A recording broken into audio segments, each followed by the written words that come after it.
ఇంతకుముందు కూడా ఒకసారి వచ్చాను, కానీ ఇది సెకండ్ టైం నేను రావడము. కానీ అప్పటికి ఇప్పటికీ చాలా తేడా ఉంది, చాలా డిఫరెన్స్, చాలా ఇంప్రూవ్మెంట్ ఉన్నది.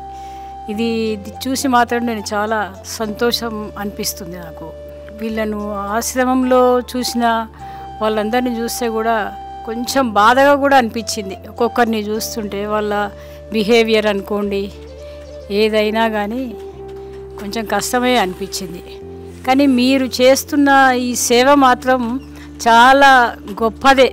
అందరూ కూడా ఆశ్రమం వాళ్ళందరూ కూడా చేస్తున్న సేవ మాత్రం చెప్పలేని సంతోషం. అదైతే అందరినీ మంచిగా రిసీవ్ చేసుకుంటున్నారు, అది చాలా బాగా అనిపించింది.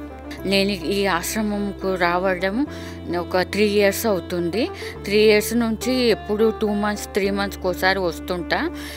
ప్లస్ నాతో ఇంకా నలుగురిని తీసుకొని ఈ ఆశ్రమంకు నాకు తోచిన సహాయము, ప్లస్ నా తోటి ఫ్రెండ్స్ కానీ పెద్దవాళ్ళు ఆంటీ వాళ్ళు కానీ అక్క వాళ్ళు కానీ వాళ్ళకి చెప్తుంటా అన్నట్టు, ఇట్లా ఇక్కడ చౌటుపల్లి దగ్గర అమ్మ నాన్న ఉంది, అక్కడ ఇట్లా శంకర్ వాళ్ళు దీన్ని ఇట్లా ఆశ్రమంని పెట్టి ఇట్లా అందరినీ తీసుకొచ్చి అనాథల వాళ్ళని అందరినీ తీసుకొచ్చి వాళ్ళకు వర్కర్లను పెట్టి వాళ్ళు చాలా సాయశక్తుల వాళ్ళు వర్క్ చేయిస్తున్నారు.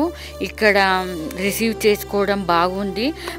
వీళ్ళని ఇట్లా బాగు చేయడం అయితే ఇది ఒక చాలా మంచి అభిప్రాయం అండి. ఇక్కడ ఇంకా కూడా నేను తెలిసిన వాళ్ళని తీసుకురావడం కోసం నేను చాలా ప్రయత్నం చేస్తానండి.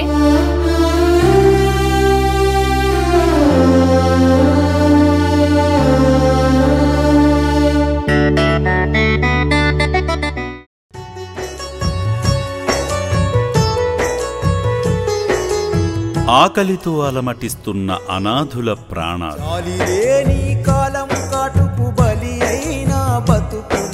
ఉండేందుకు చోటు ఉండదు, ఒంటిపై సరైన బట్ట ఉండదు.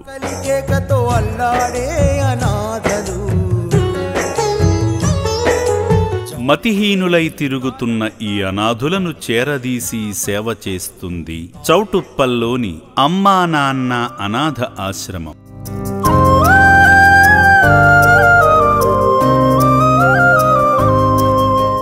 ఇక్కడ జీవిస్తున్న 600 మందికి దాతల ప్రోత్సాహంతో నిత్యాన్నదానం జరుగుతుంది. మానసిక సేవా సుందరం మానవత్వమా,